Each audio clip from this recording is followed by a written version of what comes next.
নমস্কার বন্ধুরা, আশা করি সবাই খুব ভালো আছেন। আজ আপনাদের জন্য নিয়ে এসেছি একেবারে ঘরোয়া স্বাদের খুবই সহজ আর ভীষণ টেস্টি রেসিপি। আজ আমরা বানাবো পুঁইশাক, কুমড়ো ও কাঁঠালের বিচি দিয়ে সুস্বাদু তরকারি। এই রান্নাটি গরম ভাতের সঙ্গে খেতে অসাধারণ লাগে। বাড়িতে যদি কাঁঠালের বিচি থাকে তাহলে অবশ্যই একবার এই রেসিপিটি ট্রাই করে দেখবেন। চলুন কী কী উপকরণ নিয়েছি সেটা দেখা যাক। আমি এখানে নিয়েছি পুঁই শাক, ভালো করে ধুয়ে কেটে নিয়েছি, আর নিয়েছি কুমড়ো, আলু ও কাঁঠালের বিচি। আর লাগবে সর্ষের তেল, শুকনো লঙ্কা, তেজপাতা, কালো জিরে, আদা বাটা, হলুদ গুঁড়ো, জিরে গুঁড়ো, স্বাদ মতো লবণ ও সামান্য চিনি। তো চলুন এবার শুরু করা যাক। আমি ওখানে সমস্ত সবজি কেটে ধুয়ে রেডি করে রেখেছিলাম এবং তারপর এখানে কড়াইয়ের মধ্যে দিয়ে দিয়েছিলাম পরিমাণ মতো জল। তারপরে তাতে সামান্য লবণ ও হলুদ দিয়ে সমস্ত কেটে রাখা শাক ও সবজিগুলো এই জলের মধ্যে দিয়ে সিদ্ধ করতে দিয়েছি। এটা মোটামুটি 10 মিনিট মতো ঢাকা দিয়ে মিডিয়াম ফ্লেমে আমি রেখে দেব সিদ্ধ হতে। তার আগে চলুন বলে নিই, যারা আমার চ্যানেলে নতুন আছেন তারা প্লিজ সাবস্ক্রাইব করে নেবেন, আর ভালো লাগলে একটা লাইক দিয়ে দেবেন। এবার আমি এটাকে ঢাকা দিয়ে দিলাম। তো 10 মিনিট পরে আমি ঢাকা খুলে নিয়েছি এবং আমার পুঁইশাকটা ঠিক এরকম লাগছে দেখতে। মোটামুটি এখানে 90% সিদ্ধ হয়ে গেছে। 90% আমাদেরকে 80 to 90% আমাদেরকে সিদ্ধ করে নিতে হবে। বাকি রান্নাটা বা বাকি সিদ্ধটা হবে নেক্সট স্টেপে।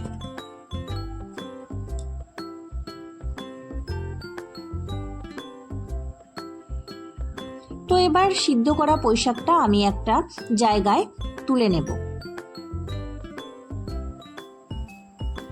এখানে আমি আলুগুলো ডুমো করে কেটে নিয়েছিলাম, আর কুমড়োগুলো ডুমো করে কেটে নিয়েছি, আর পুঁইশাকটাকে সামান্য ছোট করে কেটে নিয়েছি। সবজিগুলো অবশ্যই আপনাদের পছন্দ মতো কেটে নিতে পারেন।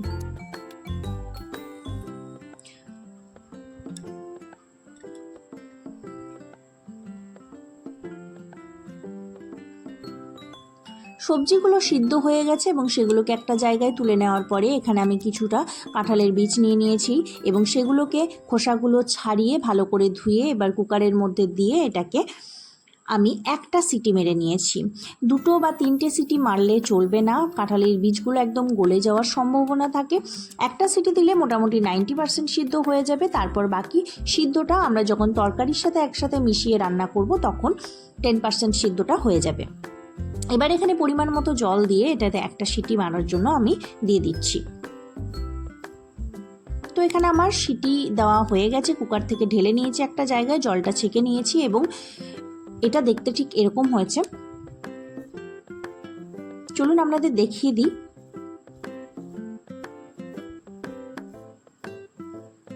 এই যে বুঝতেই পারছেন এটা 90% সিদ্ধ হয়ে গেছে।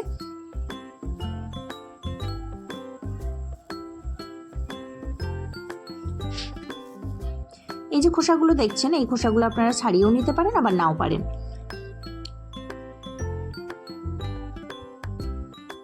তো এই কাঁঠালের বীজগুলোকে এবার ভালো করে কড়াইয়ের মধ্যে তেল দিয়ে ভেজে তুলে নিতে হবে। এখন আমি দিয়ে দিচ্ছি কড়াইয়ে পরিমাণ মতো তেল।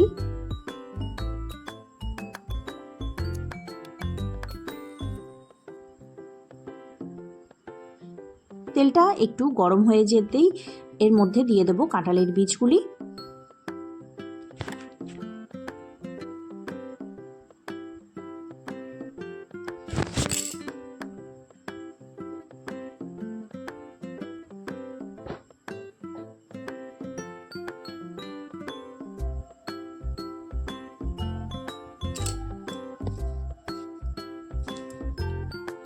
এতে আপনারা চাইলে সামান্য পরিমাণে নুন আর হলুদ দিয়েও ভেজে নিতে পারেন বা সিম্পলিও ভেজে নিতে পারেন। আমি এখানে পরিমাণ মতো হলুদ আর পরিমাণ মতো নুন ব্যবহার করছি।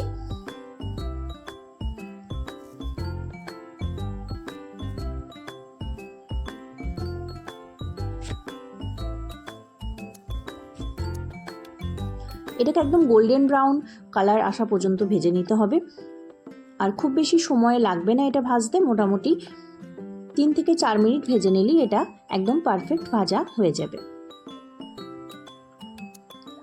তো এবার আমার কাঁঠালি বীজগুলো ভাজা হয়ে গেছে এবং এটাকে আমি একটা জায়গায় তুলে নিচ্ছি। তো ওদিকে আমার কাঁঠালের বীজগুলো তোলা হয়ে গেছে এবং কড়াই কিছুটা পরিমাণ তেল বেঁচেছিল এবং সেই তেলের মধ্যেই আমি এবার রান্না করব। তেলটা অলরেডি গরম হয়ে গেছে।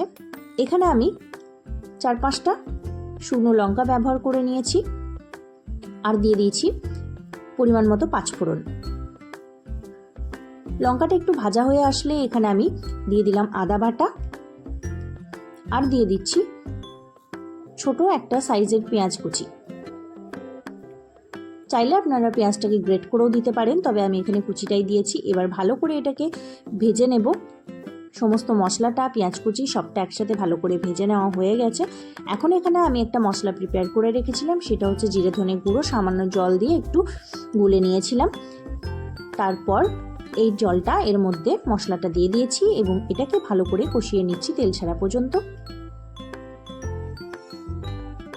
2 মিনিট মতো কষিয়ে নিতে হবে। তো এখানে আমার কষানো কমপ্লিট হয়ে গেছে। এবার যে সিদ্ধ করে রাখা পুঁই শাক ছিল সেটাকে আমি এর মধ্যে দিয়ে দিচ্ছি।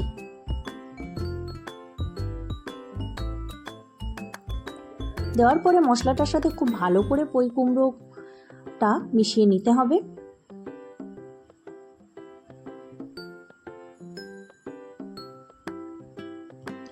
এখন এবার ভেজে রাখা কাঁঠালের বীজগুলো এর মধ্যে দিয়ে দিচ্ছি। সবকিছু দেওয়া আমার কমপ্লিট। এবার খুব ভালো করে মিশিয়ে নিতে হবে।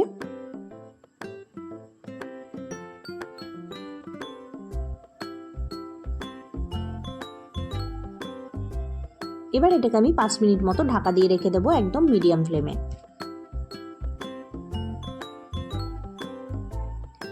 তো এই যে 5 মিনিট পরে চলে এসেছি এবং জলটা আমার পুরোটা ফুটতে লেগেছে। এই সময় আমি এখানে 1 চামচ মতো, চা চামচের 1 চামচ চিনি ব্যবহার করছি। চিনিটা অবশ্যই এই রেসিপিটা দিতে হবে যেহেতু কুমড়ো আছে।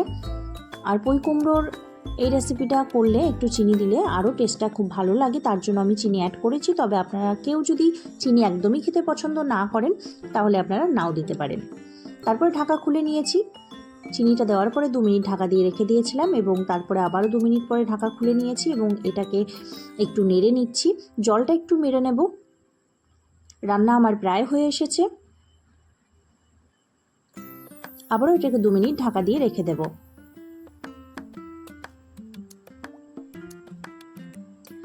এবার ঢাকা খুলে নিয়েছি। বাকি যে 10% সিদ্ধ হওয়া বাকি ছিল সেটা আমার অলরেডি কমপ্লিট হয়ে গেছে। এখন আমি গ্যাসের ফ্লেমটা অফ করে দেব। তারপর এটাকে একটা জায়গায় তুলে নেব। তো দেখুন খুব সহজেই তৈরি হয়ে গেল সুস্বাদু পুঁই শাক, কুমড়ো ও কাঁঠালের বিচি দিয়ে তরকারি। কুমড়োর মিষ্টি স্বাদ, পুঁই শাকের নরম ভাব এবং কাঁঠালের বিচির দারুণ টেক্সচার সব মিলিয়ে একেবারে জমে যাবে গরম গরম ভাতে। যদি আজকের রেসিপিটি আপনাদের ভালো লাগে তাহলে ভিডিওটিতে একটি লাইক দিন, আপনার মতামত আমাকে কমেন্টে জানান এবং আরও সুস্বাদু বাঙালি রেসিপি পেতে আমার চ্যানেলটি সাবস্ক্রাইব করুন। বাড়িতে ট্রাই করলে অবশ্যই আমাকে কমেন্টে জানাবেন। আজকের মতো আসি, ফিরে আসবো নতুন কোনো রেসিপির সাথে। ততক্ষণের জন্য সবাই সুস্থ থাকবেন, ভালো থাকবেন।